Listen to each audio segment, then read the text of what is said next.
equilibrio inmediato anterior, ¿verdad? O sea, si hoy día es la crisis, hay que restablecer el equilibrio hasta el día de ayer, ¿no? Hasta el día de ayer. Eso es lo que tenemos que hacer.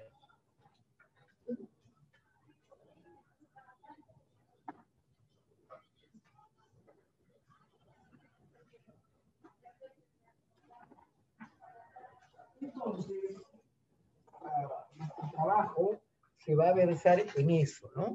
En cómo hacer que el paciente regrese, digamos así, hasta lograr su equilibrio anterior al momento de la crisis. Por ejemplo, el año pasado hubo una situación muy difícil en Villa El Salvador, ¿no? Nosotros también mandamos un piquete de psicólogos para apoyar, porque era un momento de crisis. Restablecer el equilibrio inmediato anterior a la reorientación del individuo para enfrentar la situación. ¿Qué vamos a proporcionar? Apoyo. No es una psicoterapia de larga data, ¿no? No es una psicoterapia de larga data. Algunos autores señalan que la intervención en crisis no es más de 5 sesiones. Y si alguien necesita más, entonces ya vamos a indicar una derivación. Vamos a derivarlo a específicamente una psicoterapia, ¿no? Nosotros vamos a actuar en crisis y regresarlos hasta el momento anterior, ¿sí? ¿Cómo lo vamos a hacer? Proporcionando apoyo, es lo primero, ¿no? Es lo primero, y este apoyo descansa en la premisa que es mejor para las personas no estar solas al pasar por preocupaciones agobiantes y extraordinarias. Entonces, ¿cuánto tiempo tenemos que actuar? ¿Será una sesión de 45 minutos? No. Tenemos que trabajar todo esto en 15 a 20 minutos. Ahora, el paciente le va a decir, ¿la puedo volver a llamar? Sí, puede volverme a llamar, pero ya saben ustedes que son solo 5 sesiones. No le digan, claro, ahora yo le doy una cita para tal día no se da citas, ¿no? Porque si no el paciente va a malentender que esto es una terapia de larga data, esto es una actuación en crisis. Y eso tenemos que decirlo muy bonito, sin herirlo, ¿no? Por ejemplo, alguien me puede decir, les cuento un caso, este era un chico que él vivía en Villa El Salvador, pero él estudiaba Derecho y trabajaba en el centro de Lima. Entonces se consiguió un cuarto en el centro de Lima y ahí vivía. Pero sin embargo, en la primera pandemia, que fue la cuarentena más fuerte que la actual, ¿no? Entonces toda la gente estaba confinada. Y, y este chico se había venido, entre otras cosas, de Villa El Salvador porque estaba más cerca del trabajo, el lugar donde vivía, pero también porque la relación de los padres no era buena, la relación entre papá y mamá no era buena y se peleaban mucho. Y él se había venido de su casa peleado con el papá y peleado con la mamá. Dicho sea de paso, 2 semanas antes se había peleado también con la enamorada. Y específicamente no chateaba mucho con sus amigos, ni llamaba por teléfono, a él le gustaba que lo llamara, ¿verdad? Entonces, me llama un día y me dice, ¿sabe qué? Me voy a volver loco. A ver qué es lo que ocurre, mi querido amigo. Me voy a volver loco porque específicamente estoy solo, me doy vueltas entre las 4 paredes de mi casa, no puedo hablar con nadie, ya me cansé de ver televisión, de escuchar radio, todas las noticias son del COVID y yo ya no puedo más, o me voy a matar, no sé qué voy a hacer. Entonces, ¿cuál es el objetivo? Restablecer el equilibrio inmediato anterior a la reorientación. ¿Y cómo era usted antes? Era muy comunicativo, etcétera, tenía amigos, tenía una enamorada. ¿Y cómo era usted antes? Y su familia, ellos viven en el Villa El Salvador, yo me he venido por esto. ¿Qué tenemos que hacer? Proporcionar apoyo, que es lo primero, y descansa en la premisa que es mejor para las personas no estar solas. Pero él se había venido hasta Lima. ¿Cómo no estar solo entonces comunicándose, ¿no es cierto? Por teléfono y por esas cosas. Nosotros cuando vamos a actuar, no le tenemos que decir específicamente así, haga esto, haga lo otro, haga lo otro. Eso no funciona. Las acciones tienen que partir como que si él mismo las propusiera, ¿no? En todo caso, nosotros le preguntaremos, ¿y cómo se sentiría usted más acompañado en esta situación donde usted está en su cuarto solo? Bueno, me gustaría de verdad hablar con mis padres, con mi mamá, pero me da vergüenza, me he peleado, ¿no? Me he peleado. A veces hasta, no le miento, me dice, he pensado hasta matarme por la soledad en que nunca había vivido así, ¿no es cierto? Entonces, ¿para qué sirve la primera ayuda psicológica? Para reducir la mortalidad. Y no es poco común que algunas crisis conduzcan a una lesión física, como maltrato en los hijos o cónyuges, y aún la muerte por suicidio u homicidio. Lo que nosotros queremos es que esta persona, en medio de su crisis, encuentre algunas vías, algunas salidas para poder estabilizarse, ¿no? Para poder estabilizarse. ¿Sí? ¿Va quedando claro hasta acá? Si hubiera alguna pregunta, por favor, con toda confianza háganlo, ¿ya? Yo con todo gusto. Entonces, doctor, disculpe, una pregunta. Dime, por favor, Pilar. En el punto 3, en el anterior, donde dice que puede haber maltrato en el hijo o en el cónyuge. Ajá. Por ejemplo, si fuese maltrato en la esposa, ¿no? En la esposa. Te cuento, en esta primera, en esta primera fase nosotros hemos encontrado diagnósticos de problemas de pareja y también violencia familiar, ¿no? ¿Qué pasa? Generalmente, por decirlo así simplistamente, hay dos tipos de familia. Una familia que es funcional, que se lleva bien, esta familia funcional que pueden tener sus problemas, pero cuando tienen una dificultad la resuelven, hay cariño en la casa, y estar confinados busca que ellos resuelvan esa posibilidad de alguna manera creativa y saludable. Entonces el padre dice que bueno, estoy más tiempo con mis hijos, hace tiempo que no jugaba tanto con ellos, que no conversaba tanto con ellos, etcétera. Hace tiempo de eso, pero ahora tengo todo el tiempo para estar con ellos. La pareja se puede unir más, hay mucha gente que quedó embarazada en este periodo, entonces eso es la familia funcional. Pero va a haber otro grupo de familia que no pueden resolver sus problemas de pareja y de familia, y son aquellas que están peleando, que tradicionalmente pelean, que no saben resolver bien sus dificultades y se enfrentan, ofenden, gritan. Imagínate, 24/7 el esposo y la esposa juntos, chocan. Entonces, al chocar y al no saber arreglar sus discrepancias, ellos se pelean, se insultan, se ofenden, se maltratan. A veces este maltrato se extiende a los hijos, porque están con cólera.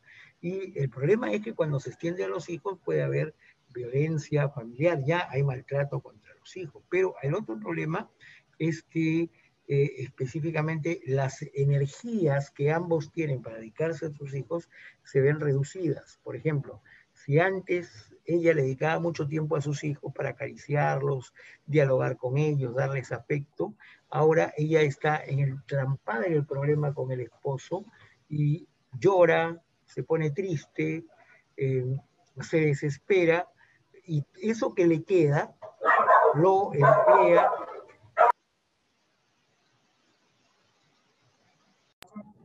Eso que le queda tiene que específicamente, recién se los da a los hijos, pero es mucho menos, ¿verdad?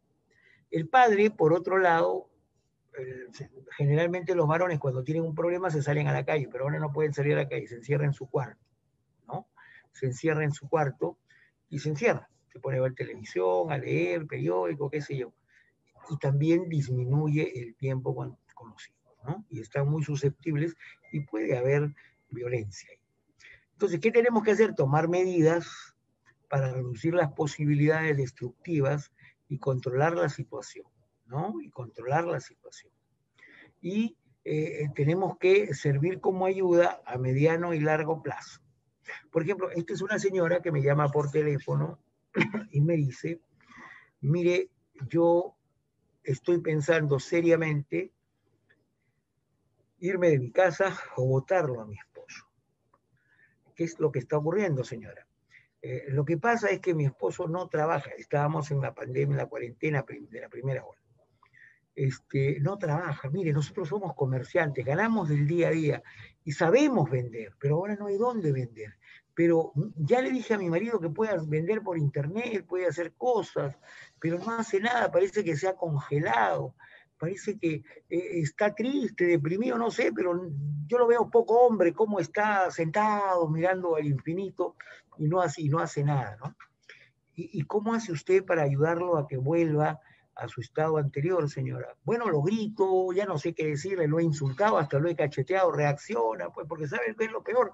Que no tenemos plata ya ni para la comida, y el que nos está manteniendo es mi suegro, a mí, a mi marido y a mis 3 hijos, nos trae la comida todos los días, y me da mucha vergüenza, ¿no? Entonces yo ya le he dicho desde la A hasta la Z, eres un tonto, eres un necio, eres un maricón, ¿por qué no reaccionas? O quieres que te deje, o quieres que me busque un amante, y con lo que me da plata es para los dos, para toda la familia. Y entonces, ¿qué tenemos que hacer? Tomar medidas para reducir las posibilidades destructivas y controlar la situación. Pero tenemos que servir de ayuda a mediano y largo plazo. Por eso que algunas veces, cuando termina la intervención de crisis, si el paciente nos llama, no más de 5 veces, tenemos que referirlo a un especialista, a un psicoterapeuta, para que siga su psicoterapia de larga data. Nosotros, ¿qué es lo que no vamos a atender? Pacientes psicóticos, esquizofrénicos, maníaco-depresivos. No vamos a atender eso. ¿Por qué? Porque la atención en crisis es con una persona que esté lúcida, emotiva, ansiosa, perfecto, pero que tenga el pleno uso de sus facultades, si no, no funciona, ¿no? Por ejemplo, tengo un paciente psicótico, yo recibo pastillas en el Álvaro Carrera está que nos llama, a ese paciente no lo debemos atender, o muy delicadamente le decimos, ¿con quién vive usted? Con mi madre, llame un ratito a su mamá, ¿no? Entonces, señora, ¿cómo está? Estoy escuchándolo a su hijito, me dice que tiene su diagnóstico de esquizofrenia. ¿Está tomando sus pastillitas? No, me dice, hace tiempo que no toma. Entonces, la primera indicación es que consulte, aunque sea telefónicamente, con su médico, con su psiquiatra, y que tome su pastilla porque está descompensado. Y ustedes no lo pueden ayudar, necesitamos que esté compensado para poder ayudar, ¿no? La psicoterapia no funciona, ¿no? Cuando un paciente está descompensado, ¿no? Un paciente puede estar ansioso, etc. Descompensado significa de su nivel de razón, de su contacto con la realidad. Ahí no funciona, ¿no? ¿Qué piensas? Date cuenta. Algunos ejercicios, por ejemplo, alguien dice, no, yo manejo relajación. Cierra tus ojos, respira profundo, siente tu cuerpo, contrae, relaja. Nada, él piensa que está haciendo una experiencia extracorpórea. Uy, siento que mi cuerpo, y no, ¿no? Estas terapias de tensión no sirven para pacientes psiquiátricos crónicos con compromiso psicótico, ¿sí? Entonces, tenemos que servir como ayuda a mediano y largo plazo, debido a que el objetivo inmediato no es resolver el problema total, no vamos a resolverles la vida, no, ¿no es cierto? Nosotros el profesional identifica las necesidades básicas y realiza una referencia apropiada a alguna persona o alguna institución. ¿Qué vamos a hacer? Restablecer el equilibrio inmediato anterior. Restablecer el equilibrio inmediato anterior o la reorientación del individuo para enfrentar la situación, ¿verdad? Eso es lo que tenemos que hacer. ¿Cuáles son los componentes de la primera ayuda psicológica? ¿Cuáles son los componentes de la primera ayuda psicológica? ¿No? 1, hacer contacto psicológico. 2, examinar las dimensiones psicológicas del problema. 3, explorar las soluciones posibles. 4, ayudar a tomar una acción concreta. Y 5, realizar el seguimiento del caso. En estos 5 puntos basamos nuestra intervención. En estos 5 puntos basamos nuestra intervención. Y poco a poco nos vamos a ir familiarizando en hacerlo, en identificar los puntos. no vamos a pretender resolverle la vida. No es una psicoterapia de larga data. Vamos a darle apoyo para restaurar su equilibrio hasta el momento anterior. ¿Ya? Por ejemplo, a este chico, ¿qué le digo? ¿No? ¿Y cómo se sentiría usted, mi querido amigo, más tranquilo? Y él me dice, comunicando, por lo menos con mis padres, ¿no? ¿Y qué falta para eso? Bueno, que me decida. A ver, déjeme hacer una reflexión. Si en esta pandemia sus padres se contagian con el coronavirus y se mueren, ¿cómo se sentiría usted de no haberse podido comunicarse con él? Uy, me sentiría muy culpable, muy mal. Sin embargo, ¿no le parece que está a tiempo de evitar eso? ¿No le parece, mi querido amigo? Sí, pues, pero hay tantas cosas, ¿qué me dirán? Etcétera. Pues, alguna gente dice borrón y cuenta nueva, lo importante es el cariño, el afecto y la vida, ¿no? ¿No le parece? Sí, pues, ¿qué sería lo más propicio hacer entonces? ¿Usted cree que hablarles? Bueno, yo no, cuando me dice usted cree que hablarles y yo pienso que está bien, yo no le digo sí me parece bien, yo le digo, pues es una decisión importante la que está usted tomando. Asumo que la está tomando. Estoy haciendo una construcción cognitiva. Si no me pareciera, sigo preguntando. ¿No? Si no me pareciera, sigo preguntando. ¿No? Entonces, ¿qué pasó? Este chico empezó a comunicarse con sus padres, se perdonaron, luego se comunicó con su novia, se amistaron, empezó a chatear otra vez, a llamar por teléfono, y me llama más o menos a los cinco días. Y me dice, yo soy fulano de tal, hola, le digo, ¿cómo te va? ¿Cómo estás? ¿Y cómo te sientes? Le digo, me siento muy bien, me dice, ya estoy tranquilo, estoy hablando con mis padres, de verdad, me dice, me ha hecho mucho bien hablar con ellos, con mi mamá, con mi padre, nos hemos dicho tantas cosas. Y bueno, ya me amigué otra vez con mi enamorada, ¿no? Gran noticia. Entonces, ¿qué significa? Tenemos que hacer contacto psicológico. ¿Qué significa hacer contacto psicológico?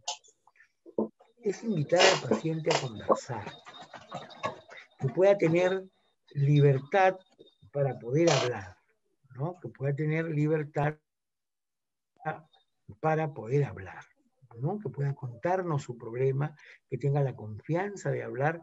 Entonces, para ello, nuestro tono de voz, las palabras que decimos, tienen que ser cordiales, ¿no? Por ejemplo, alguien nos llama, aló, hablo del colegio de psicólogos, sí, dígame, ¿qué quiere? Hable pues. ¿Qué sentirá al otro lado? Que lo estamos rechazando, ¿no? Sí, a sus órdenes, ¿en qué podemos servirle? ¿Sabe qué? Tengo un problema o me han dicho que ustedes ayuden. Con todo gusto, estoy a sus órdenes. Dígame, por favor. Lo estamos invitando a conversar, ¿no? Nuestra escucha atenta, nuestra escucha tranquila, nuestra escucha total, ¿no es cierto?, tiene también una interpretación, porque ustedes saben, el lenguaje tiene una connotación explícita y una connotación implícita. Hay cosas que decimos con palabras, pero que tienen un significado a nivel relacional. Es como que cuando nosotros lo escuchamos, le estamos diciendo con nuestra atención qué cosas tan importantes que dices, ¿no? Y el paciente va a sentir que nosotros tenemos apertura con él. Como decía Carlos Alberto Seguín, ¿no? Carlos Alberto Seguín, un gran terapeuta peruano, él, en su libro El oído relacional, el tercer oído, él plantea un término que se llama eros psicoterapéutico, porque él era psicodinámico, ¿no? Sin embargo, me parece oportuno ese término. Y el eros psicoterapéutico, decía Carlos Alberto, es el cariño, el amor genuino que el terapeuta tiene por sus pacientes, más allá de lo que te puedan pagar en una consulta, de que sea parte de tu trabajo en el hospital, en el centro de salud, más allá. Es específicamente el interés genuino que tenemos con el paciente. Y ese interés específicamente lo vamos a manifestar acá que no nos vemos con nuestra atención, con nuestro tono de voz, ¿verdad? De esa manera.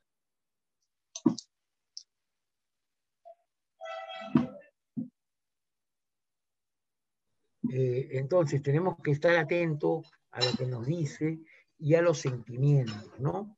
Y hacer una declaración de empatía e interés.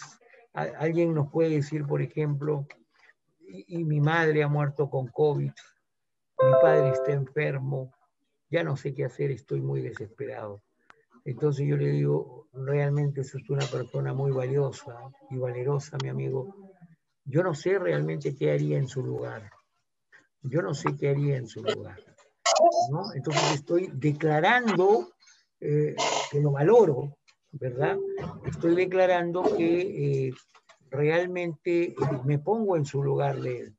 Y de verdad, pues ahora que en este caso yo les conté, creo que el día de ayer, que yo estoy aquí en mi casa, estoy con la mascarilla porque mi esposa está con el coronavirus, ¿no?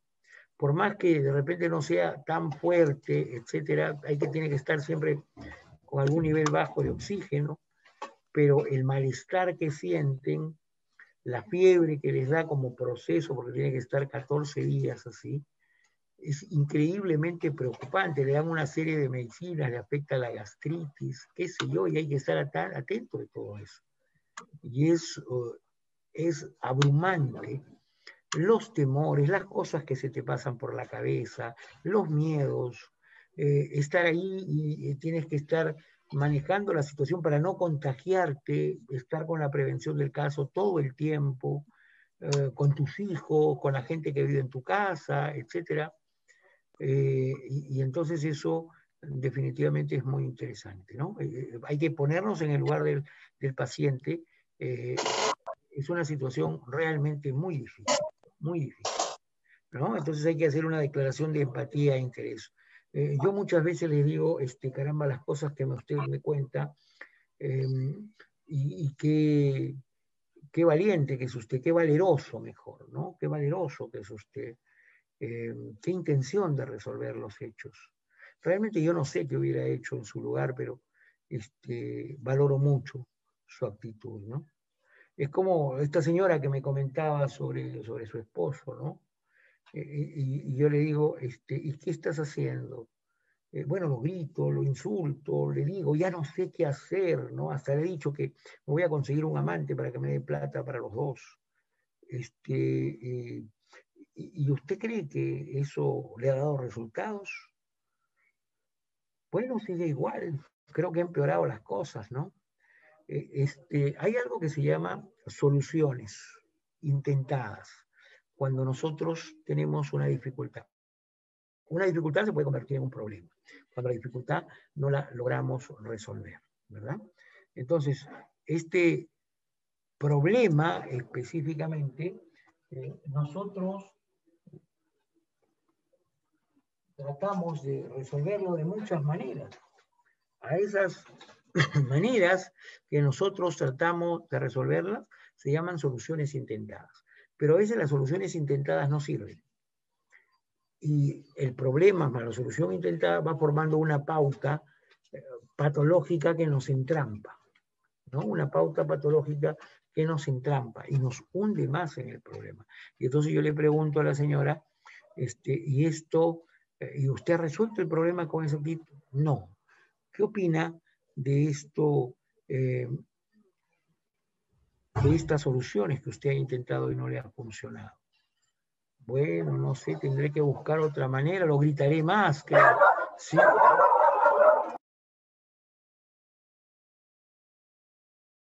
Sin embargo, se da cuenta que la pauta de sus soluciones siempre son agredirlo. ¿Qué pasaría si usted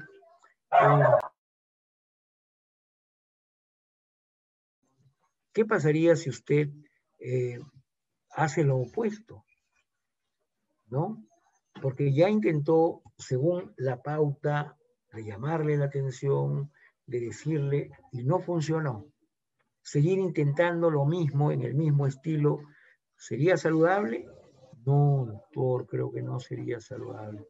Habrá que probar otras soluciones, ¿verdad? Entonces, pero sin embargo, déjeme decirle, yo valoro mucho su interés porque su esposo vuelva a estar como era antes, que vuelva a ser el mismo hombre fuerte de antes, cariñoso, buen padre, buen marido, buen esposo, trabajador, Y entiendo su desesperación porque él vuelva a ser como antes. Ya no sé qué hacer. Yo he hecho lo que lo que pienso dentro de lo que yo conozco que va a funcionar, pero no ha funcionado. Pero valoro mucho sus buenos deseos. Entonces me estoy poniendo en el lugar de ella y estoy declarando empatía e interés. Aquí, cuando estamos frente a frente, podemos tocar físicamente, no mucho, pero algo. Tocarle la mano, si llora, darle nuestro hombro para que llore, etcétera. Pero acá estamos por la vía telefónica, ¿no? Entonces, vamos a tocarlo con las palabras solamente, ¿no?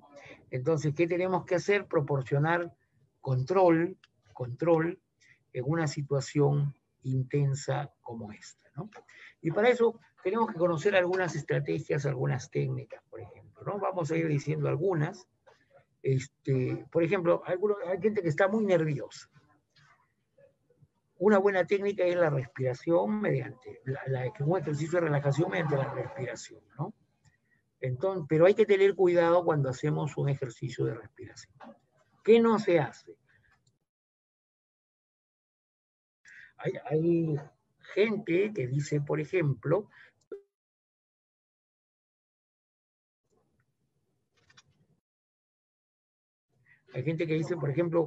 respire profundo, exhale, respire, exhale, respire, exhale. Eso no se hace así. Porque si nosotros hacemos que una persona respire, exhale, es posible que vamos a hacerlo hiperventilar. Es decir, que respire muchas veces en el mismo periodo de tiempo. Eso hace daño. El paciente se nos puede desmayar porque estamos generando un desequilibrio hidroelectrolítico, ¿no? Es como cuando alguien está, ¡pum!, se cayó, hiperventiló, ¿no? Pero en este caso, por ejemplo, nosotros le decimos, muy bien, le pedimos permiso incluso. Yo entiendo que usted está muy nervioso en estos momentos. ¿Me podría permitir que intente ayudarlo un poquito para que se tranquilice? Sí, por favor. Muy bien, entonces haga conmigo lo siguiente. Cierre los ojos, ¿verdad? Y respire profundamente. Entonces la persona detenga el aire allí, muy bien, lo hace muy bien, detenga el aire, eso. Y ahora usted en su cabecita va a pensar uno de los momentos más agradables que ha tenido en su vida. Más agradables que ha tenido en su vida. Más felices, más lindos. Y ahora empiece a botar el aire, la idea agradable se queda y usted va exhalando poquito a poquito. Usted exhala, eso, la idea agradable se queda y su cuerpo se empieza a relajar paulatinamente. Muy bien, lo está haciendo muy bien. Y estamos frente al primer ejercicio ventilatorio, ¿no? Cuando nosotros tenemos ideas así muy alrevesadas y bloqueamos estas ideas mediante la respiración, etcétera, nos da permiso para poder cambiar de foco de atención. Y le decimos otra vez, respire profundo, eso es, esa energía que usted ha tomado se distribuye por todo su cuerpo, muy bien, otra vez la idea agradable, usted está muy feliz en esa escena, muy feliz, muy contento, eso es, y ahora exhala, bota toda su tensión por la boca, eso, sigue exhalando y sienta cómo se va la tensión. Y ahora usted está más tranquilo, más relajado, más calmado. Muy bien, dese permiso para sentirse bien, dese permiso para estar relajado. Eso es, eso es. Tenemos que decirle cositas como esa, lo está haciendo muy bien. Y entramos al tercer ejercicio ventilatorio. Igualito. Ahora yo le voy a pedir que cuando tome aire le voy a decir, tome energía. Eso es, tome energía. Distribuya, detenga esa energía, distribuya la energía en todo su cuerpo y usted se va dando cuenta cómo va logrando una nueva tranquilidad. Eso es. Su escena agradable se hace presente y usted empieza a exhalar otra vez, despacio, muy despacio, despacio, muy despacio. Disfruta su escena agradable y lo está haciendo muy bien. Y ustedes siguen diciéndole, relájese. Y estamos en la primera tanda de 3. ¿Cuántas podemos hacer? 3 de 3, no más. ¿No es cierto? Y después le decimos cómo se siente tanto. Y va a practicar esto 2 veces por día, etcétera, ¿no? Entonces tenemos que hacerle al sentir al paciente que es comprendido, aceptado y apoyado, ¿no? ¿Qué más podemos, qué otro ejercicio podemos hacer ahí, ¿no? Podemos hacer lo siguiente, ¿no? Podemos decirle, cierre los ojos, y yo ahora quiero pedirle que se ponga en una actitud importante para poder relajarse por un rato. Eso es. Muy bien. Entonces ahora, imagínese 3 cosas que usted quisiera tocar. 3 cosas que quisiera tocar. 1, 2, 3. 3 cosas que quisiera ver, o 3 personas que quisiera ver. Concéntrese en eso. Eso es. Muy bien. Lo está haciendo muy bien. 1, 2, 3. Muy bien. 3 olores que quisiera percibir. Muy bien. Muy bien. 1, 2 y 3.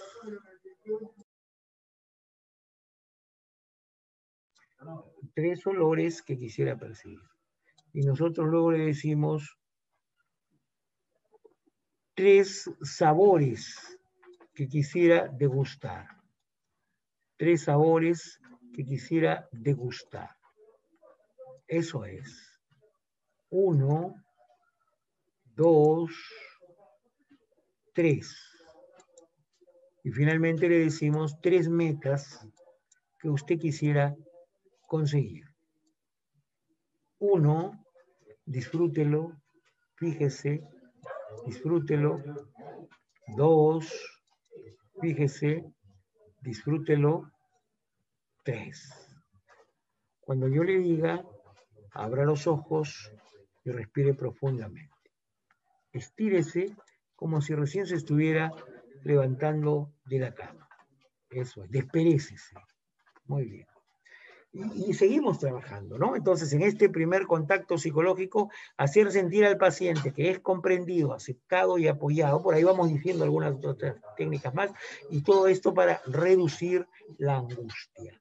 Reducir la angustia. En un periodo como este, por ejemplo, la angustia derivada de que mucha gente no puede salir a la calle, etcétera, o si tienes un paciente con COVID en tu casa, es terrible, ¿no? Por ejemplo, una de las chicas que participó con nosotros en la entrega de los presentes navideños, ahora nomás, hace poquito tiempo, está con COVID ahorita y me acaban de llamar por teléfono diciéndome que tiene 82 de saturación, 82 y 122 de frecuencia cardíaca, lo cual ya la ubica en una posición de entrar a UCI, ¿no? Entrar a UCI para ser intubada. Ella es una chica joven, no llega ni a los 30 años y ha contraído el COVID, ¿no? Me llama su familia muy desesperada, muy angustiada y específicamente esa familia está en crisis, ¿no? Y mucha de esa gente nos va a llamar, ¿no? Entonces hay que hacer sentir al paciente que es comprendido, aceptado y apoyado.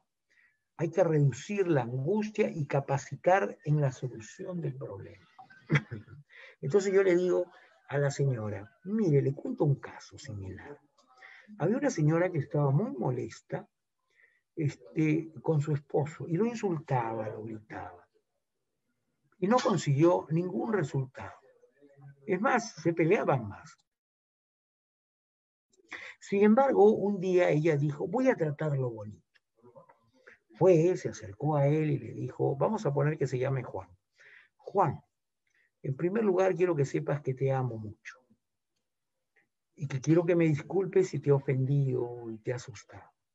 Pero quiero que entiendas mi desesperación, mi angustia por el cambio que tú has experimentado, por el cambio que has experimentado, porque no eres el que siempre eres. Y yo he querido que tú cambies de repente mis argumentos, mis maneras, mi estrategia para hacerte cambiar. No han sido las adecuadas y te he insultado, te he ofendido, por eso discúlpame por eso. Pero te pido, por favor, que cambies porque yo te amo. Necesito de vuelta al esposo que siempre he tenido, al hombre que he admirado y que me he enamorado. Entonces, yo le digo a mi paciente, cuando esto ocurrió, el Señor la miró, le tomó de las manos y se dieron un beso muy dulce y profundo. Ya no te cuento el resto porque no se puede contar. Entonces, ¿qué opina usted de eso? Sí, pues, no, me dijo. ¿Y qué piensa hacer usted? A ver, algo parecido, ¿no? Es decir, capacitar al paciente en la solución del problema, pero no diciéndole, haga esto, esto, esto, siempre de una manera indirecta. Alguna gente hizo esto, algunas personas hizo esto, ¿no? No, haga esto, haga el otro. Mire, va a hacer, va a abrazar, va a besar, va a hacer tal cosa. No, no podemos decir así, ¿no? La terapia no es decir así ni decir patrones de conducta, como dice mucha gente, ¿no? Eso no es terapia, ¿no? Entonces, hay que decirle las cosas de tal manera que él sienta que él está decidiendo, que ella está decidiendo, ¿no? Que hemos hecho el contacto psicológico. ¿Alguna pregunta hasta acá, chicos? ¿Alguna pregunta?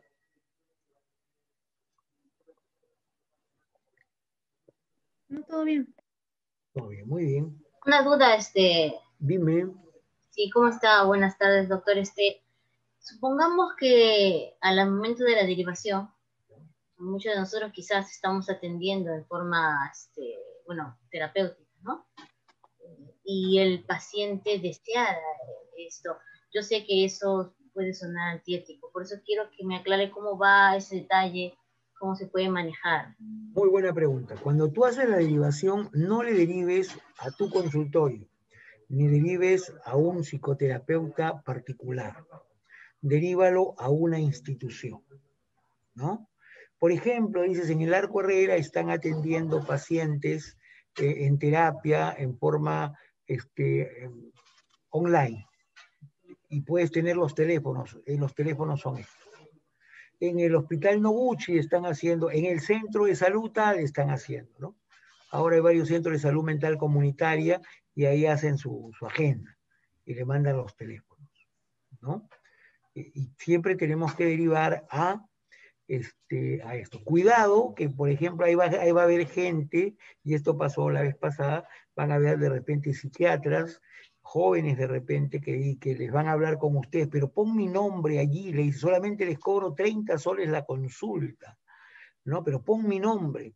480 participantes por 3, que uno nomás lo recomiende por 30 soles, en una consulta de 15 minutos ya, pues, ¿no? Y la gente va a pensar mal. Si derivamos algo, tiene que ser a una institución nacional. Hay gente que dice, doctora, pero yo quiero que usted me trate. Le digo, con mucho gusto, pero acá mi labor es atenderte en situaciones de crisis. Si quieres que otra persona te trate, te voy a derivar a otro sitio. Pero no conoce un colega que me pueda ayudar, derívalo a cualquier otro colega, si quieres, en las últimas, pero siempre ponle las instituciones nacionales. ¿Ya? ¿Te parece bien? Sí, genial. Hay otra consulta, doctor, disculpe. Hay una pregunta aquí en el chat que no sé si ha podido ver, que me parece interesante acerca de si se puede hacer videollamada con el paciente o Zoom de repente. Si tú quieres hacer videollamada, si el paciente te contacta y tú le dices, ¿te parece mejor una videollamada? Puedes hacer una videollamada, no hay problema. Yes. No hay problema. Pues yo Gracias. me acuerdo cuando en forma particular, al comienzo atendía por videollamada, ¿no? Y aún ahora atiendo todavía por videollamada. Hay gente que tiene mucha resistencia al Zoom, ¿no? Porque dice el Zoom es más para los jóvenes, etcétera, y también, ¿no? El problema con la videollamada es que se nos va la línea muchas veces, ¿no? Se va la línea frecuentemente, nos quedamos a la mitad. Muy buena pregunta. Otra pregunta, chicos, por favor? Doctor, buenas tardes. Una Hola. consulta. Usted ha mencionado de que debemos enseñar a las personas, capacitarles para que ellos tomen sus iniciativas en las soluciones. Yo quisiera saber si hay algún caso como excepción en la que sí tenemos que ser directivos, por ejemplo, en caso de repente una persona que tiene pensamientos suicidas o algo así. Gracias. Ok, muy buena pregunta. Y es cierto en casos en donde hayan eh, pensamientos suicidas, podemos tomar el lugar del paciente, ¿no? Y decirle, yo en tu lugar haría esto y esto, ¿no? Yo en tu lugar haría tales y tales cosas, ¿no? Tenemos que tener mucho cuidado. Tienes que hacer esto, esto y esto, ¿no? Como algunos chicos que de repente están empezando y todavía no saben de terapia, pero ya te dije que tienes que separarte de ese hombre, pero ¿por qué me buscas? Si no me llames hasta que no te separes, eso jamás puede decir un terapeuta, y hasta nos pueden enjuiciar por negligencia o por mala práctica, ¿no? Uno no puede tomar nunca las decisiones del paciente. O como hay mucha gente, ¿no? Y de paso les digo, hay gente que ofrece cosas para las cuales no está preparado. Hay 2 denuncias que nos ha llegado al Tribunal de Honor, porque hay un centro, creo, por el centro de Lima, que ofrece, ¿cómo se llama? Terapia de lenguaje, creo, y de cuando llegan los pacientes de terapia de lenguaje no hacen nada, solamente buscan, todo su tema es autoestima, o sea, son los primeros conceptos que uno aprende, ¿no? Pero nada más, ¿no? Y no... Buenas tardes. Hola, ¿cómo estás? Sandra, Hola, Sandra Castillo, sí. Sandra, ¿cómo Buenas estás? tardes. Bien, profesor. Mire, he tenido que atender un caso igual a través de la línea, que era familiar, donde sufrió el esposo una especie de abandono. No fue tanto así porque en este caso, pues, la persona, digamos que la esposa que vivía con su hija y bueno, y el señor, tiene al parecer de parte del papá de su esposo, que es un adulto mayor, algo como una especie, pues digámoslo así, de acosos, ¿no?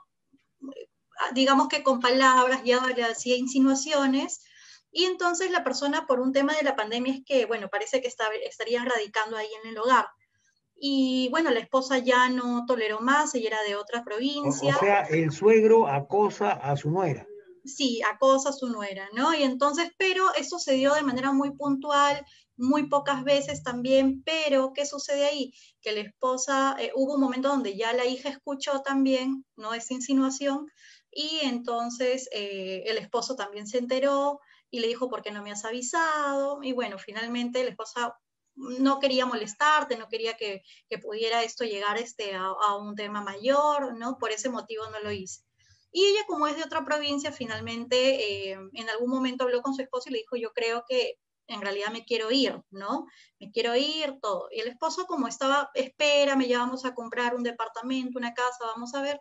Finalmente, pasado parece que un tiempito más, nada más unos meses, y esta persona, sin decirle nada a la esposa, no es que no lo quiera al parecer, pero toma la decisión de irse a provincia con sus hijos sin avisarle, ¿no? En este caso, yo no vi que hubiera un problema de pareja, pero sí hubo un problema, digamos, para la esposa directamente de acoso dentro de la ¿Quién te familia. consulta? ¿Quién te consulta? El esposo, ¿no? El ¿Cuál fue esposo, su consulta específicamente? ¿Qué el, quería resolver? él, de alguna manera, con lo que me comentaba, era como que no, estaba como sorprendido, se sentía frustrado de no poder ver a sus hijos, sorprendido por la actitud que tomó y la decisión que tomó su esposa. No sabía qué hacer porque él no quería viajar a provincia, él está acostumbrado a vivir en Lima, ¿no? Y bueno, era una difícil decisión saber qué hacer. Entonces yo digo, ¿cómo procedemos frente a ese caso? Porque va más allá de un tema solamente psicológico, sino también puede implicar temas legales, como es el abandono de hogar, ¿no? ¿Qué nos sugiere hacer frente a este tipo de situación donde es que la pareja no ha perdido el amor? Era entendible el abandono que hubo de parte de la esposa estando en un lugar que de alguna manera es de un riesgo, tanto para la hija, porque uno no sabe cómo puede reaccionar otra persona, no la conozco, el papá de este señor, y finalmente ya había vivido un tema de acoso, ¿no?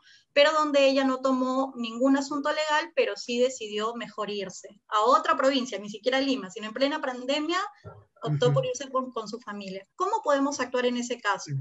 Claro, hay que tener en cuenta varias cosas, ¿no? Si es una actitud de crisis, lo que hay que ayudarlo al esposo es a ponerse en el lugar de la mujer. Él aparentemente la critica porque ella lo abandona, ¿no? Y por eso se siente víctima. Pero yo les pregunto a todas las chicas que están en este grupo, si su suegro las acosara sexualmente y su marido no les diera oído, ¿qué harían? ¿Se quedarían o ya se fueron? ¿Qué dicen ustedes? Por supuesto, ¿no? Uno tiene que tomar, si tiene un hijo ahí encima con riesgo o algo, tiene que retirarse, ¿no? Del lugar. Entonces, tú trabajas con eso, con el esposo, para que se ponga en el lugar de la mujer y al final tú señalas y dices, entonces, ¿cree usted que es lógica la actitud de su pareja? Sí. ¿Qué debería hacer usted entonces? ¿No? Y ese ya es un tema de terapia de parejas. Sí, justamente ¿no? Eso fue la acción que tomé, ¿no? Trabajamos en eso y le dije al señor, ¿no? Su esposa se ha ido por un motivo de fuerza mayor que involucraba ya, digamos, un tema de acoso. Y bueno, está de por medio su hija, ¿no? Yo no conozco bien cuáles han sido las actitudes de su papá, no lo conozco al señor, pero, y el señor, bueno, justamente me dijo, sí, mi papá no es una persona, pues, digamos, muy correcta, ¿no? Entonces ya, de alguna manera, no es que sea tampoco, entiendo yo, una persona que va a violar a alguien, pero de repente había una insinuación y es un adulto mayor de repente con una libido alta, ¿qué podríamos decir ahí? Pero no tiene control de sus impulsos definitivamente, ¿no? Entonces yo le dije, ese ha sido el motivo principal, no es que con usted no lo quiera, no lo ame, ¿no? Porque él mucho repetía, de alguna manera como que no sabía cómo perdonar esta situación, esto que había sucedido. ¿Quién tenía que perdonar? El esposo. Claro, no perdonaba un poco que se haya ido, se sentía mal. Había muchos temas que implicaban. Luego también me habló... Claro, mira, ¿hasta dónde llega una intervención en crisis ahí? Hasta que él, la intervención en crisis, porque lo otro ya es para psicoterapia. Acá de él, porque está solito acá, ¿no? Una intervención en crisis llega hasta donde él entienda el problema a cabalidad. ¿Cuál es el problema a la cabalidad? De que pueden haberse llevado bien, se aman mucho, lo que sea, pero cuando han estado en Lima, el esposo no hizo nada cuando la mujer le dice, tu padre me está acosando. Y si esto se mantiene y permanece, ¿qué es lo sano? Irse. Y eso es lo que él no entiende. Él se siente víctima de ella y ella se siente víctima de él. Lo entendió en un punto, pero como que quedó igual, se fue sin avisarme, porque lo que sí hizo fue irse en secreto. Claro, ¿no? pues porque él no quería irse, ¿no? Muchos Exacto. harían lo mismo. Entonces, ¿qué tiene que pasar? Que él entienda la dimensión del problema, cuáles son las responsabilidades de él y las responsabilidades de ella. Y tú le dices, y entonces, ¿qué va a hacer?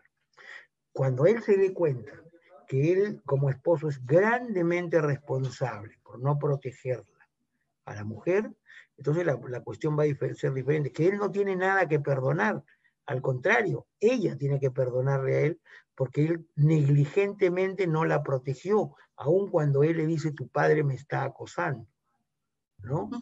Darle la razón a él sería una cuestión machista. Entonces lo que él tiene que entender es que él se siente víctima de ella y ella se siente víctima de él. Pero él, sin darse cuenta, la ha agredido también con su omisión. Y ella de repente también al irse intempestivamente. Pero en medio de su desesperación, me imagino, y su angustia y su indignación, ¿no es cierto?, prefirió irse a su tierra, donde está protegida, ¿no? Entonces, cuando él entienda cuál es la dimensión del problema, tú le dices, y entonces ahora, ¿qué piensa hacer? Tal y tal cosa. Muy bien, sería bueno entonces que haga una terapia individual, una terapia de pareja, etc. Hasta ahí llega la actuación en crisis. Exacto, ahí le recomendé eso y bueno, ya andaba con síntomas, tenía síntomas también de ansiedad porque toda esta situación definitivamente también le generó una crisis, ¿no? No tan elevada, pero... Pero una vez que él entienda la cosa, va a cambiar el panorama, ¿no? Como este caso de la señora que les contaba, que ella se sentía víctima del esposo, pero lo agredía, lo insultaba. Cuando ella se da cuenta que la agresora era ella, ¿no es cierto? Y que debe cambiar su estrategia, el problema se resolvió. El esposo se arregló con ella y volvieron a ser la pareja de antes, ¿no? Entonces, aquí la cosa es simplemente regresar a antes. ¿Cómo regresamos a antes? Cuando él se da cuenta que ella no es tan, que ella no está, que ella no es mala, que simplemente se ha protegido y se ha indignado. Pero ¿por qué se fue? ¿Por qué no me dijo? Si yo soy su esposo. ¿Y qué pasaría si su esposa le dijera, ¿y por qué no me cuidaste? ¿Por qué no me protegiste? Pero si tú sabías, pero era mi padre. Y si hubiera sido al revés, si usted hubiera la mujer y el padre de ella la quisiera tomar, coger, agarrar, manosear, ¿cómo se sentiría usted? Ah, no, que por acá, ¿cómo se habrá sentido su esposa? Entonces, cuando él entienda la realidad del problema, recién le dice, entonces, ¿qué solución pretende usted? No sé, voy a hablar con ella. ¿Le parece, sería lo más sensato? ¿Qué le parece? Sí, voy a hablarle. Voy a buscar comunicarme con ella, voy a decirle que la amo. Seguramente ella se va a sentir feliz y usted le dice que lo ama, porque ella seguramente también lo sigue amando. ¿Qué más le va a decir? Voy a decirle que vamos a hacer una terapia de pareja, que vuelva a Lima. ¿Qué le ofrece para volver a Lima? ¿No? Bueno, nos iríamos a vivir a otro sitio, ya no con mi papá, etcétera, etcétera, ¿no? ¿Qué más le ofrece? O yo me iría a provincia, bueno, ¿qué más le ofrece? Y para arreglar todas estas cosas, como su psicóloga, me gustaría, le recomiendo que haga una terapia individual usted, de larga data, por algunas semanas, algunos meses, y una terapia de parejas. ¿Le parece bien? Sí, doctora. Muy bien. Le deseo toda la suerte del mundo. Muchas gracias. Se acabó y ocupaste tu tiempo, ¿no? Porque esa es intervención en crisis. Muchos pacientes van a querer que ahí nos enfrasquemos con ellos, pero tenemos que marcar los límites, ¿no? Porque es intervención en crisis. Y la intervención en crisis llega hasta ahí. El resto ya le vamos a recomendar una terapia de pareja. Muy bonito tu caso, ¿ah? Muy bonito tu caso. Qué bonito está. Gracias, profesor. Estamos examinando las dimensiones del problema. ¿Cómo examinamos las dimensiones del problema? El pasado inmediato. Es decir, ¿cómo el pasado inmediato, ¿no? ¿Cómo fue usted hasta el día anterior del incendio? ¿Cómo fue usted hasta el día anterior que se cayera su casa? ¿Cómo era usted y su relación hasta el día anterior de la pandemia? ¿Cómo fue? Eso tenemos que investigar. ¿Cuál es la fuerza del suceso precipitante? En Villa El Salvador se quemó una cuadra, hubieron más de 28 muertos, ¿no? Y alguna gente se quedó sin casa, ¿no? Ya no tenía, de pronto tú sales a trabajar, regresas y no tienes casa, no tienes ropa, no tienes nada. O como lo que ocurrió en Piura, ¿se acuerdan? En el 2017 creo que fue la inundación, ¿no? Yo tengo un amigo mío muy querido, que tenía una casa hermosa, media cuadra, creo que era su casa, y tenía todas sus cositas. Y hubo tanta lluvia, tanta inundación, que sus computadoras y sus mesas nadaban, ¿no? Porque el agua llegó hasta 1,80 m. Y fue un sobreviviente, lo tuvieron que sacar en una balsa, en un botecito, para salvarle la vida, ¿no? Hasta su gato no se encontraba, su carro se quedó en medio del lodo. Y no obstante, y eso es una crisis, ¿no? Eso es una crisis, como él, mucha gente, ¿no? Menos mal que él era psicólogo y ya se recompuso. Pero mucha gente, no. ¿Cómo es el pasado inmediato? La fuerza del suceso precipitante.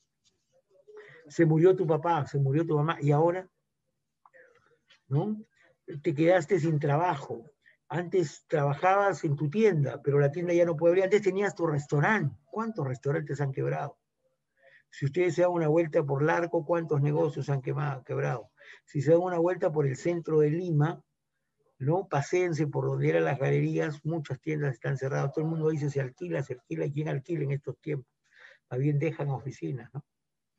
Es decir, hay que ver en el tiempo presente cuáles son los recursos personales, familiares y sociales. A este joven yo le digo, pues, ¿y quiénes son su familia? Mi papá, mi mamá, esos son sus recursos. Mi enamorada, son sus recursos. ¿Tiene amigos? Sí, tengo amigos, etcétera, ¿no? Estos son los tiempos donde uno tiene que hablar con la familia por videollamada, la familia de Tumbes, Piura, Lambayeque, qué sé yo, de Pica, de Arequipa, y tenemos que plantear el futuro inmediato. ¿Cómo piensa usted actuar cuando todo esto pase? Porque siempre es bueno decirles que esta pandemia no es para siempre, ¿no?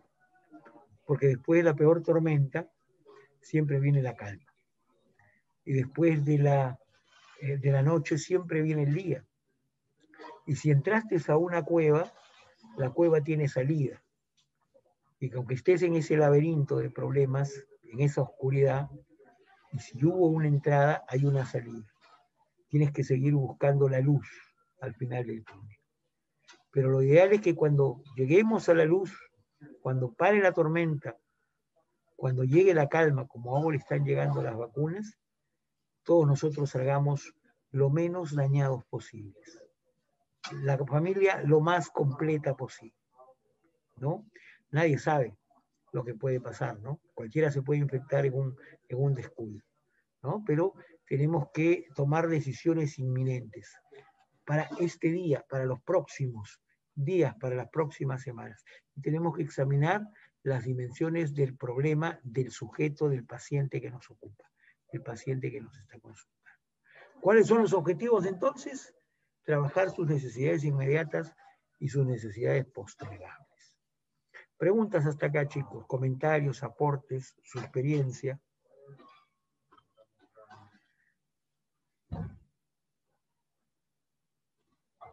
Bueno, hay varias técnicas que podemos hacer. Una técnica bien bonita se llama la técnica del escalador. ¿Cómo es la técnica del escalador? Cuando un paciente está en crisis, se quedó sin casa, o se quedó sin trabajo, ¿no? Entonces yo le digo, ¿sabes qué? Yo veo que tú eres una persona emprendedora, valiente, y yo quiero que te ayudes a buscar la salida. Y vas a dibujar una escalera de 10 peldaños. En el primer peldaño va a ser tu peor momento. Y en el 10º peldaño va a ser aquello que tú quieres lograr, ¿no? De repente, si el paciente está muy ansioso, en el peldaño 1, que está no puede salir a la calle, que no puede relacionarse, que está metido en la casa, que está nervioso, que se come las uñas, y en el peldaño 10 está tranquilo, calmado, está trabajando otra vez, está sonriente. Y entonces, en cada peldaño va escribiendo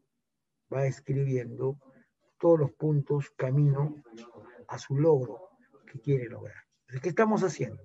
Con esta técnica del escalador estamos construyendo una hoja de ruta para la solución de los problemas del paciente, ¿no? Estamos construyendo una hoja de ruta para la solución del paciente, ¿no? Que podemos usar esta técnica que es muy bonita. ¿Qué otra técnica podemos usar? Por ejemplo, hay algo que se llama el pequeño milagro, ¿no? El pequeño milagro. El pequeño milagro es una técnica así, ¿no? Y uno le pide al paciente que cada día, cada tarde, cada noche, en una libreta, escriba algo que no ha hecho hace mucho tiempo. Supongamos a alguien que esté muy ansioso, muy depresivo, por ejemplo, algo que no ha hecho hace mucho tiempo, que le gustaría hacer, ¿no? O algo que nunca hizo, pero que quiere hacerlo, ¿no? Y lo detalle. Por ejemplo, este paciente estaba en su casa llorando, angustiado, ¿no? No, quiero dar una vuelta a la manzana mañana.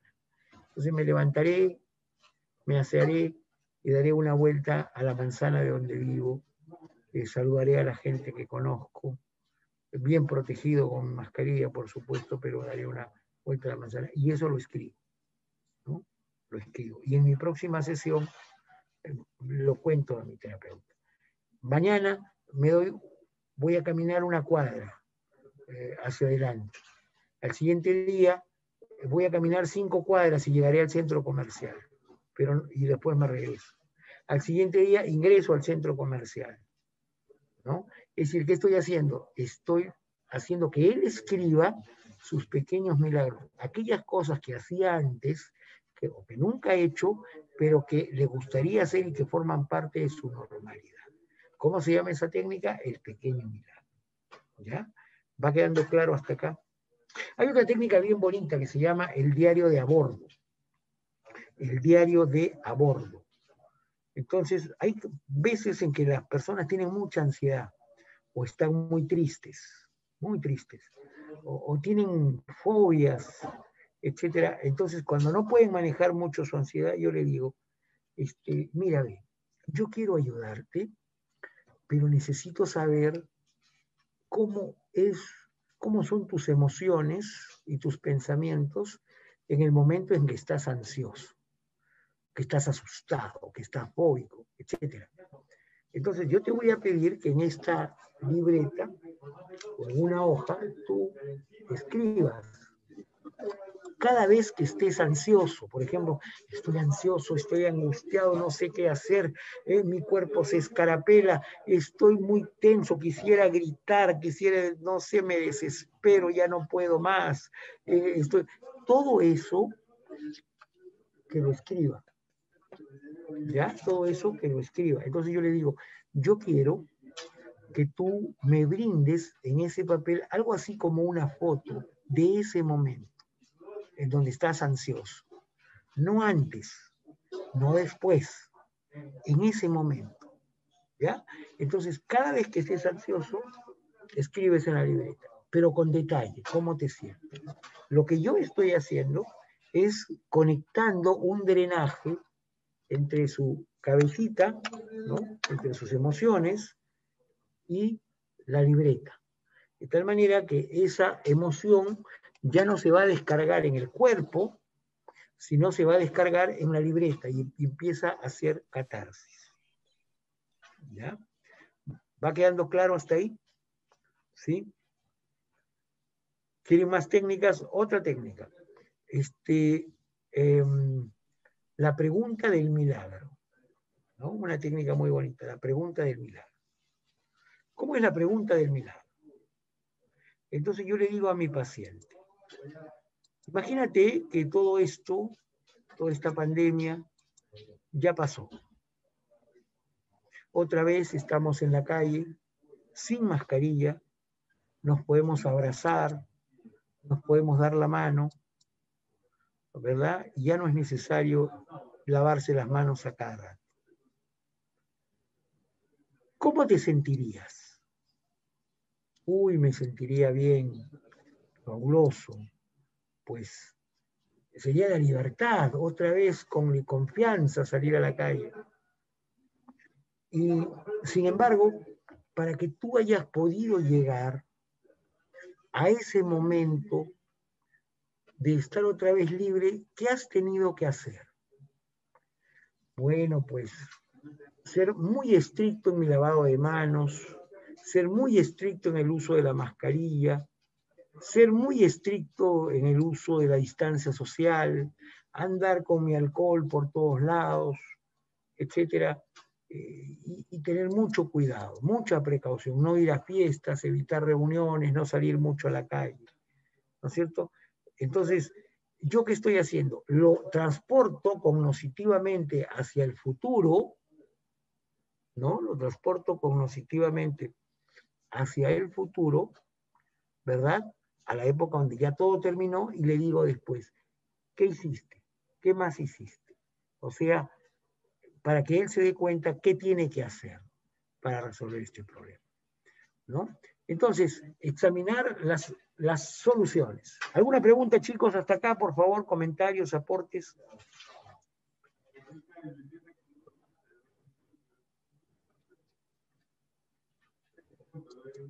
Muy bien. Bueno, entonces veamos. ¿Qué pasa con examinar las soluciones? Hay que investigar lo que el paciente ha intentado hasta ahora. Como en el caso de la señora. ¿Qué soluciones ha usado usted? Lo gritaba, lo insultaba. Como en el caso del chico. ¿Qué soluciones ha intentado? Nada, estar solo acá, darme vueltas en mis cuatro paredes, explorar lo que puede hacer ahora. Sin embargo, ¿qué te gustaría hacer? Conversar con ellos, estar juntos. ¿Qué le gustaría a usted? Que otra vez vuelva a trabajar, que otra vez sea el hombre de la casa, ahora no lo es. Proponer otras alternativas. Le cuento una historia, ¿no? Y entonces la cosa funciona. Posibilidad de obtener ayuda externa. Yo le puedo decir, sin embargo, me parece que sus problemas tienen que ser resueltos entre ambos. Y la mejor manera sería que usted pueda, usted y su pareja, después que pase todo esto, haga una terapia de parejas, ¿no? De algunos meses, para poder enfrentar todas sus diferencias. ¿Me parece bien? Sí, eso es lo que voy a hacer, me parece bien. Y la posibilidad de cambiar de ambiente, ¿no? La posibilidad de cambiar de ambiente. Hay algunos autores que dicen, por ejemplo, los narrativos dicen que cuando hay ansiedad, angustia o tristeza, debemos escribir, ¿no? Debemos escribir. Eso se usa mucho en los trastornos de pánico, para las violaciones, para las crisis, ¿no? Entonces, por ejemplo, una chica dice, ¿sabe? Yo he perdido todo porque ya no tengo trabajo, tenía mi negocio, ya lo cerraron, no sé qué hacer, ¿no? Entonces nosotros necesitamos que esta persona baje su nivel de ansiedad y le podemos decir que específicamente que esta persona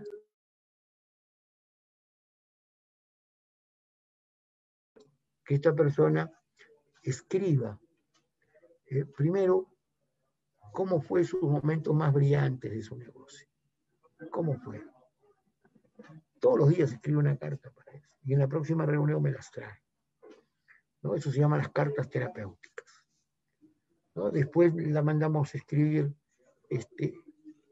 qué tuvo que emplear para poner ese negocio, fuerza, voluntad, y me cuente, hola David, te quiero contar, lo que tuve que poner fue planificación, entereza, etcétera, y me cuenta cómo fue, ¿no? Luego le hacemos que escriba otra carta a qué ha significado este cierre y cuenta. Y cómo piensa volver a trabajar y emprender nuevos negocios, otros que nos cuentan. Entonces, de esa manera, el paciente va escribiendo, ¿no? Por eso estos autores dicen, cuando hay ansiedad, depresión, miedo, fobias, violaciones, traumas, hay que escribir, ¿no? Hay que escribir. ¿Qué tenemos que hacer? Examinar soluciones. El objetivo es identificar una o más soluciones, ¿verdad? Y necesidades inmediatas y necesidades mediatas. ¿Va quedando claro hasta acá? 4. Ayudar a tomar una acción concreta. Si el riesgo de muerte es bajo y la persona es capaz de actuar para la solución, hay que facilitar que se dé que dé el paciente una respuesta adecuada. Claro, dentro de las acciones que está tomando. Llamar por teléfono a la familia, hablarle bonito al esposo. Y los acuerdos se hacen entre el entrevistador y el paciente. ¿Cuándo lo va a hacer? Mañana mismo. Ahora mismo. ¿Y cómo cree usted que reaccione él? No lo sé. ¿Cómo tendría que hablar usted para que la reacción que usted quiere sea la más adecuada? De esta manera. Intervención en rasgos que van desde el escuchar activo hasta dar consejos. Eso tenemos que hacer. Escuchar activo. ¿No? Y cuando damos un consejo, el consejo no es así, haga esto, yo le aconsejo. No, así no es. Un consejo tiene su estilo. Un consejo se dice como en una metáfora, ¿no? Alguna gente lo usa de esta manera, alguna gente lo usa de otra manera. Muchas personas, cuando resuelven un problema, ¿cómo haría usted? Ese es un consejo, ¿no?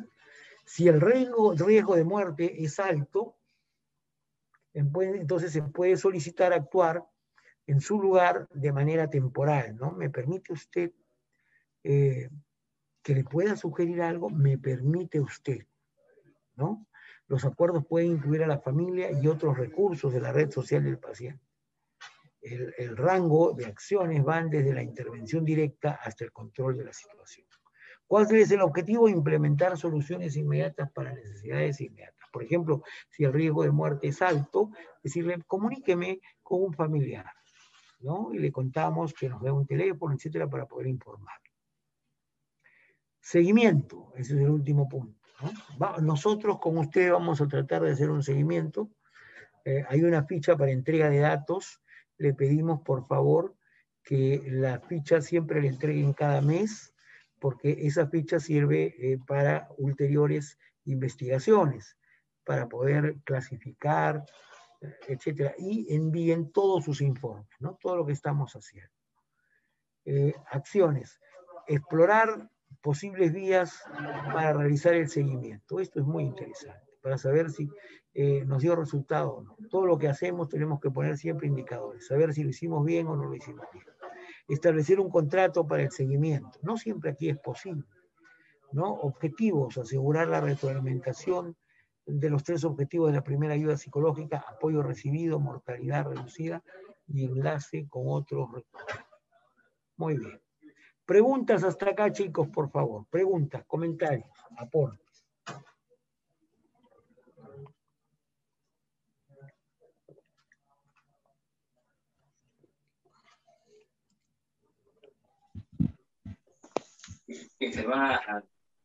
Doctor, ¿hay algunas preguntas en el chat? A ver, no tengo acceso ahorita al chat, está medio bloqueadito esto. ¿Puedes leerlo tú, por favor? Sí, doctor, no hay problema. A ver. Ya tengo acá. ¿Ah, sí? Dice, a ver, vamos a ver. Tengo acá Laura Cruz. Existe un porcentaje de demencia frontotemporal en el adulto mayor y es la explosión de conducta, la explicación de las conductas desinhibidas. Claro, debe ser con respecto al caso que me presentó. Claro, puede ser que sea una demencia senil, una demencia vascular, etcétera, ¿no? Un Alzheimer. Claro, pero si el paciente es así y es peligroso, debe estar bien medicado para poder estar controlado, ¿no? El esposo de repente la expuso frente a eso. Otra pregunta de José Calderón. A ver, vamos a ver acá. Dafne, ¿puedes leerlo, por favor? Sí, doctor. Primero, para decirle a algunos participantes que están preguntando, la presentación va a estar compartida en el Facebook. Toda la grabación de la presentación en el Facebook. Pueden revisar el Facebook del Colegio de Psicólogos de Lima y Callao y ahí van a encontrar la presentación. Pero consultan también los horarios de atención, doctor. Hay 3 horarios de atención, de 9 a 1, de 1 a 5 y de 5 a 9, y cada uno ya se ha registrado con un horario específico. Si desean cambiar los horarios de atención, pueden escribirme. El día de hoy se van a publicar todos los números en la página de Facebook, doctor. Desde mañana empieza la publicidad, entonces hay que decirle a Liz y Jenny que se pongan las pilas. Claro, doctor, no hay problema. Esto de la publicidad. Rolando Navas nos dice, tal vez para agilizar esto de las técnicas, aquellos que tienen alguna formación en psicoterapia, podríamos apoyar a aquellos que no, o podríamos compartir bibliografía con estas técnicas, recordando que son técnicas para intervención en crisis, no es psicoterapia prolongada. Claro que sí, claro que sí. Pueden compartir técnicas en su WhatsApp, pueden publicarlo y ahí todos se benefician. Me parece que sí. Si hay alguno que tiene formación en psicoterapia, fantástico. Doctor, nos piden también su presentación, quizás me la pueda pasar para compartir en el grupo de WhatsApp, para que todos puedan realizarla. Ya, no hay problema, te la paso. Con todo gusto.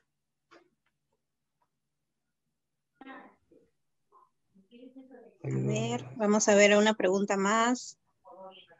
Nos pregunta Mary Sánchez si existe alguna ficha o modelo para llenar los casos atendidos. Sí. Dile, tenían El link. ustedes, Daphne se va a encargar de entregarles para el registro correspondiente. Hazle llegar al WhatsApp. Muy bien. Nos preguntan también si al momento de hacer una derivación podríamos facilitarles los directorios de los centros de salud. Claro. Creo que tenemos una base de datos, doctor, para poder compartirla también con ellos. Compártelo. Perfecto. Sí, otra pregunta. Si se escucha. Aló, doctor. Buenas tardes. Hola. ¿Cómo está? Soy Laura Lizarzaburu, doctor. Hola, Laura, ¿cómo estás? Una preguntita. Solamente quería que me aclare un punto que me parece importante. El año pasado se dejó bien en claro que las atenciones eran solamente para todos los casos derivados de COVID, ¿no? Que tenían que ver estrictamente con COVID, pero ahora estoy viendo de que es para todo tipo de casos, ¿no? En cualquier situación, o no me está quedando muy claro. No sé, quisiera que me aclare ese punto. ¿Qué casos no podemos atender, por ejemplo, ¿no? Una psicoterapia larga? Hay gente que en este tiempo estamos en tiempo de pandemia, ¿no? Y como es un tiempo de pandemia, no solamente vamos a atender a personas que han sufrido COVID, que tienen un familiar con COVID, pero una consecuencia es que todos estamos ahora confinados otra vez. Eso da síntomas.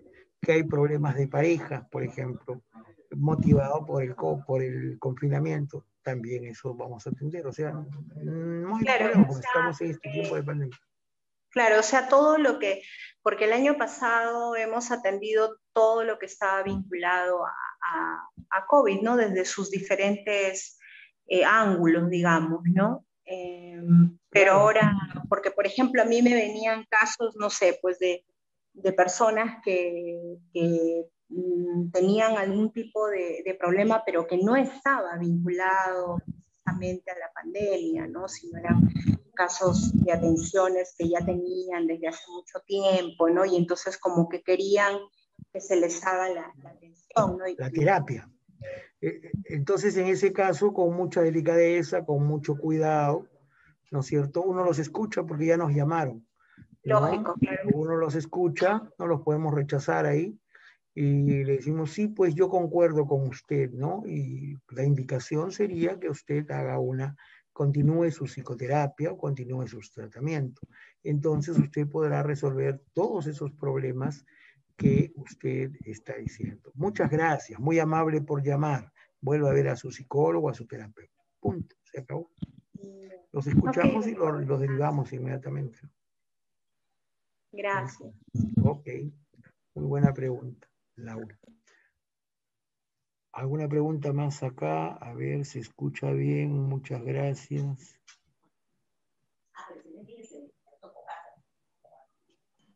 Buenas tardes, doctor. Quisiera hacer una pregunta. Mi nombre es Laura Cruz. Hola, ¿sí? Laura. Perfecto. Antes que nada, bueno, felicitarlo porque ha sido bastante práctico en las técnicas que nos ha podido brindar, sobre todo por el tiempo que tenemos para este tipo de atenciones en crisis, ¿no? Ahora, yo quisiera preguntarle respecto a los informes. Me parece haber escuchado que vamos a tener que entregar unos informes, ¿no? Como bien sabemos... Pero más que todo. Sí. Ok, disculpe. Como un registro más que todo. Ah, ¿no? ya. Sí, precisamente eso se me vino a la mente porque un informe ya estamos hablando posiblemente de una evaluación, ¿no? Entonces, como son atenciones breves, son como reportes, me imagino, algo así. ¿Sí? Muy bien. Y bueno, quería también hablar un poquito, usted mencionó mi comentario hace un momento sobre esto de la demencia frontotemporal. Me pareció interesante el caso de la colega que comentó hace un momento, puesto que en los adultos mayores esto se suele presentar y muchas veces lo confundimos con un tema conductual netamente, ¿no?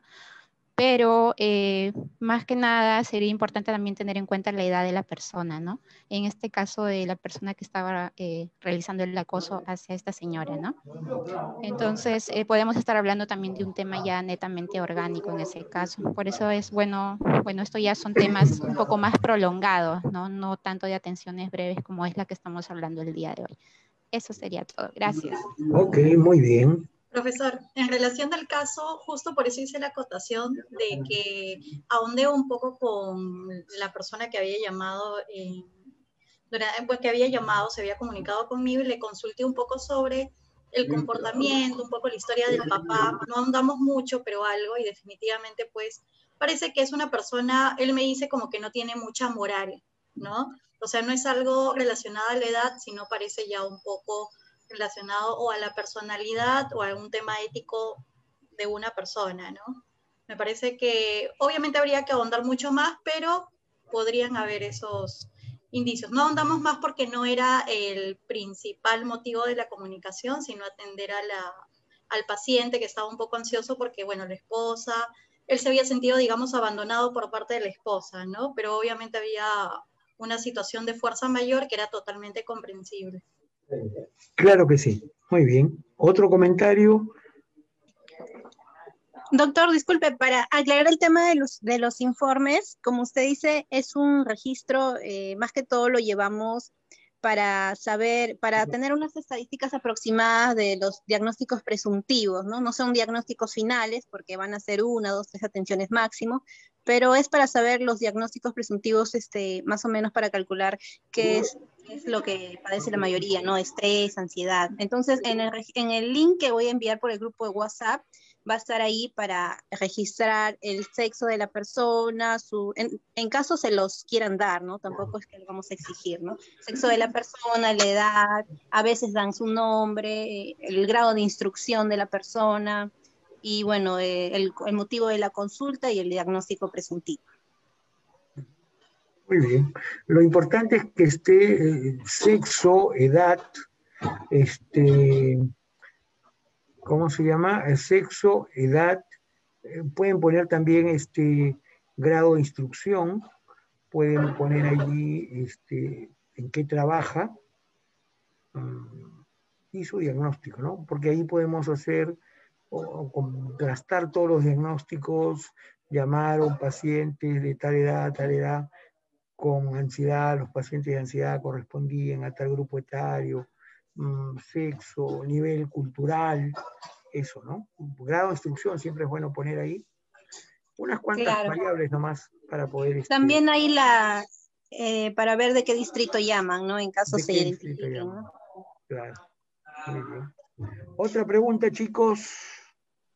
Doctor, a modo de sugerencia, más que una pregunta, es una sugerencia.